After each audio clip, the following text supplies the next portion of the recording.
안녕하십니까, 평택센트럴홈TV입니다. 오늘 내용은 자영업소 소상공인이 살 길은 전국민 기본소득이다라는 주제를 가지고 이야기할까 합니다. 여러분은 코로나19로 인해 재난지원금을 받을 때 기억나시나요? 전 국민을 상대로 재난지원금 10만원씩 지급할 때 지자체마다 금액은 조금 다르지만 지급 전과 지급 후 장사는 어떻게 달랐나요?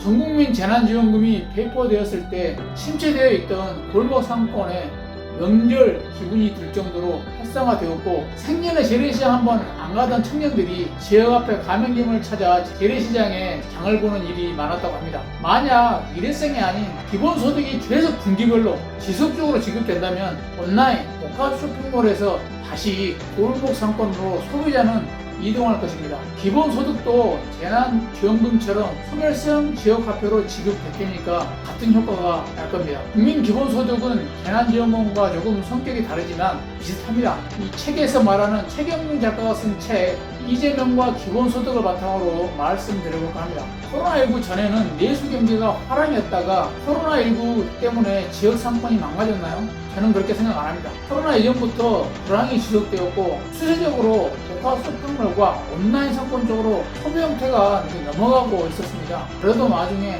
코로나가 카운터 펀치를 날렸다고 봅니다. 많은 전문가들은 코로나19가 종식되더라도 코로나 이전으로 생활이 온전히 돌아가지 못할 거랍니다. 사람들의 생활 습관이 변한 거죠.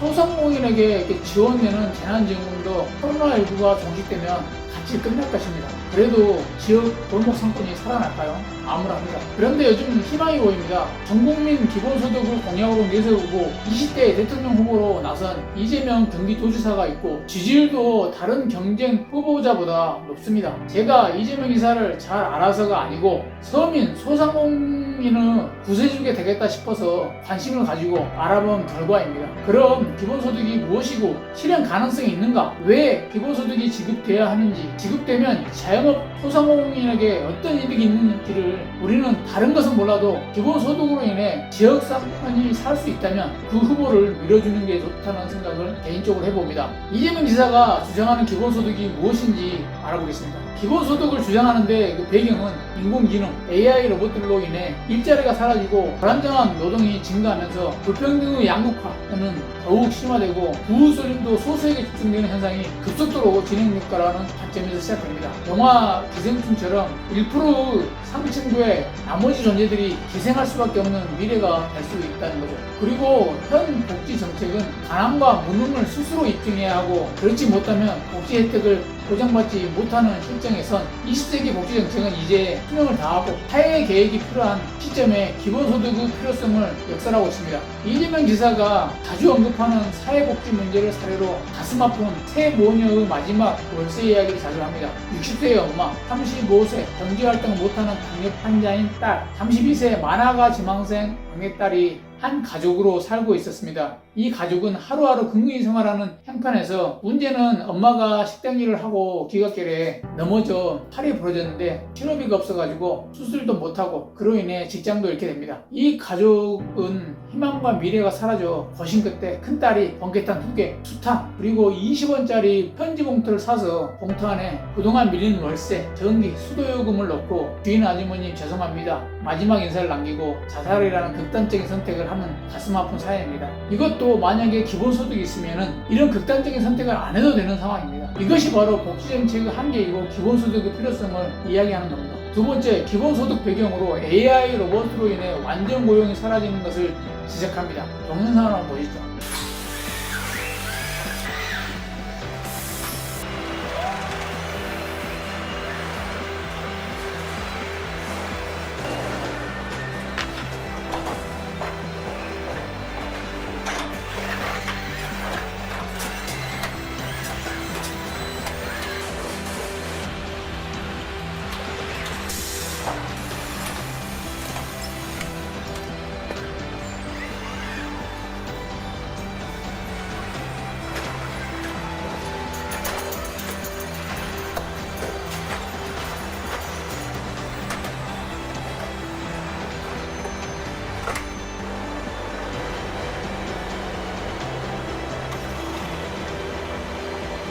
일례로 2019년 11월 1일 기준시가 총액 4위인 현대자동차는 6만 9천 명의 직원을 고용하고 있지만 시가총액 3위를 차지한 네이버는 3,400명만이 근무를 하고 있습니다. 현재는 어떨까요? 2021년 8월 검색해 보니까 네이버는 3위입니다. 카카오는 5위로 올라왔는데 직원은 3,000명이 채 안 되는 상황입니다. 현대자동차는 10위로 밀려났고 이것이 4차 산업으로 인해서 고용이 사라지고 있다는 것을 단적으로 보여주는 것입니다. 경영학자 위런 베니스의 말을 통해 미래의 산업을 풍자합니다. 미래의 공장 모습은 개 한 마리와 사람 한 사람이 존재하게 될 거라고 합니다. 개는 사람이 장비를 건드리지 못하게 하는 감시 역할을 하는 것이고 사람은 개 먹이를 주기 위해서 필요하다고 합니다. 미래 모습이 무섭지 않나요? 앞에 동영상을 보듯이 앞으로는 공장에 사람이 필요가 없습니다. 그때 필요할 때마다 사람을 고용하는 일용직만 늘어나는 거죠. 이재명 대선 후보는 공약을 이행할 능력이 되는가? 이것도 상당한 관건이 됩니다. 성남시장, 경기도지사 하면서 공약 이행률이 96%라고 합니다. 이 정도면 뭐 한다고 봐야겠죠. 이재명 지사는 어디에서 이런 자신감을 가지게 됐을까요? 그 배경은 성남시장 시절 성남시 분당구 대장동 개발 제한 지역의 정치권과 민간 건설업체의 유착으로 엄청난 시세 차익을 가져가는 것을 보고 이것을 바로잡아 자산으로서 발생하는 이익을 시민에게 배당 형태로 돌려줬고 공공개발 이익, 그러니까 뜬금없는 보도블럭 깔고 도로 다시 깔고 가로등 막 새로 배치하고 이런 공공개발들을 갖다가 쓸데없는 돈을 아껴서 대우를 삼아 청년 배당을 지급함으로써 청년들이 나를 위해 무엇인가를 해줄 수 있다는 것을 처음 알았고 정치의 중요성도 그때 알게 되었다고 합니다. 그때부터 적극적으로 투표도 하게 되었다고 합니다. 그리고 경기도지사로 당선된 후로도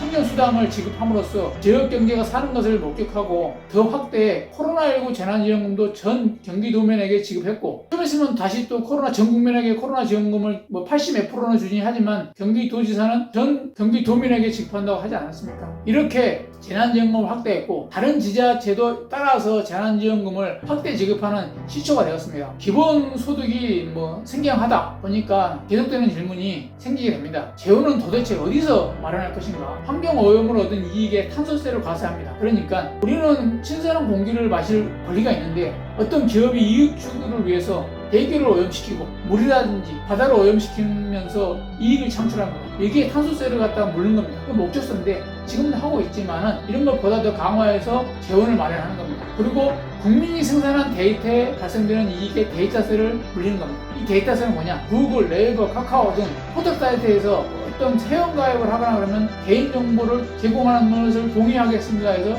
동의하게끔 만듭니다. 동의를 안 하면 가입이 안 됩니다. 그래서 마지막에 다 동의를 합니다. 자기 위치까지 다 동의를 합니다. 그러면은 그런 회사들은 그 개인 정보를 가지고 자기들을 수익화시킵니다. 마케팅을 계속 하는 거죠. 구글 같은 거 보면은 유튜브에 보면은 내가 어떤 컨텐츠를 보냐면 그에 관한 그 컨텐츠를 알고리즘이 계속 그 동영상을 갖다 제공합니다. 그러면서 그 동영상 안에는 많은 광고를 넣어서 구매를 하게 됩니다. 그런 기업은 개인정보를 무료로 받아서 이익을 창출하는 거죠. 그거에 대해서 이건 내 정보를 이용해서 수익이 발생하기 때문에 이거에 대한 데이터세를 물어야 한다 해서 데이터세가 나오는 겁니다. 정당하죠. 그리고 부동산 불로소득세입니다. 부동산 불로소득세에 국제세를 과세하는 건데 이건 뭐냐 그러면 우리 전 국토에 소수의 기업이라든지 개인이 부동산을 소유하면서 많은 불로소득을 창출해내게 갑니다. 이거에 대해서 국제세를 과세하는 거죠. 또한 인공지능 로봇에게 로봇이 있음으로써 고용이 이루어지지 않기 때문에 로봇세를 부과한 겁니다.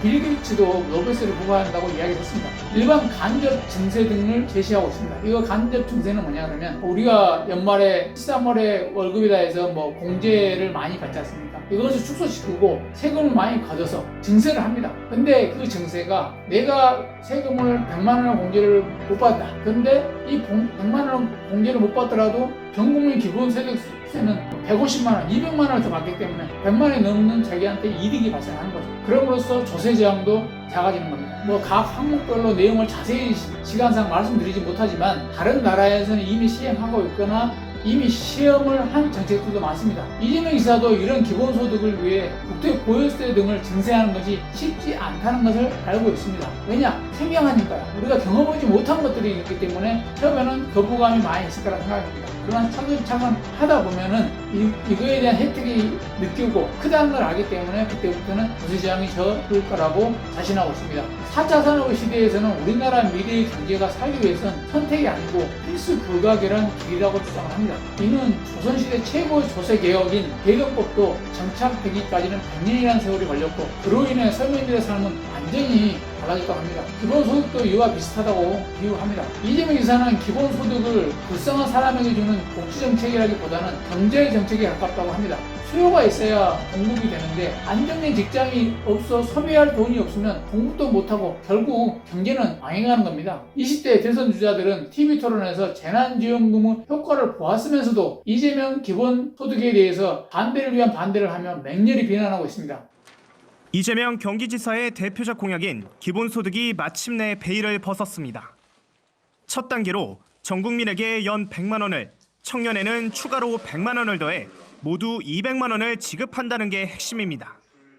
전 국민 기본소득의 경우 소멸성 지역화폐로 지급하겠다며 부동산 불로소득 차단을 위한 국토보유세와 기후위기 극복을 위한 탄소세를 부과해 재원으로 삼겠다고 밝혔습니다.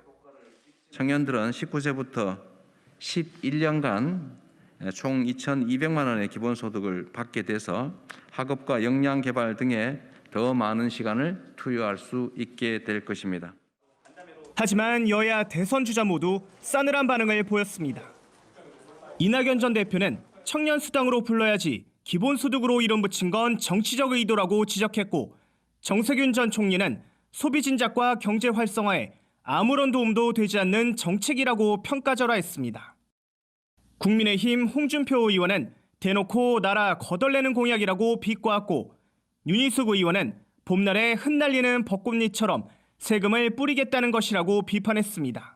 현재 정치인들은 권력을 등에 업고 기업 기득권을 놓지 않으려고 합니다. 기업은 이런 정치인들을 이용해서 이익을 독점하며 노동자와 서민들의 삶을 어떻게 되든 상관하지 않고 있습니다. 정치인들은 선거 때만 그럴싸한 공약을 내세워 막상 당선되면 나몰라합니다. 화장실 들어갈 때와 나올 때가 너무 다른 거죠. 이런 정치인들 모습을 보면서 오래전에 봤던 대동법 시대의 배경으로 한 영화 광해가 생각납니다. 이병헌 주연이죠. 사대부 횡포에 서민들의 삶은 피폐해지고 노예로 팔려나가고 스스로 내시가 되어야 했던 암울한 민초들의 생활, 기득권의 세력에 눌려가지고 가짜왕을 내주면서 벌어지는 일들을 영화로 꾸며졌는데요. 현 시대 정치 경제인들에게 전하고 싶은 말을 이 영화에 나오는 대사로 대신하고 싶습니다. 마지막 부분에 당시 명나라에게 2만 명의 병사와 국력 그리고 막대한 조공을 상납하고 전장에 나가서 싸우다 죽든 말든 상관 안 하는 대신들을 보면서 광해는 명나라 왕에게 명이 들어워 병사를 보내지만 우리 백성들은 싸움을 원하지 않으니 무사히 돌려보내 주십사라는 서신을 함께 보내라 합니다. 그때 대신들은 4대 A를 저버리고 손을 내밀지 말라고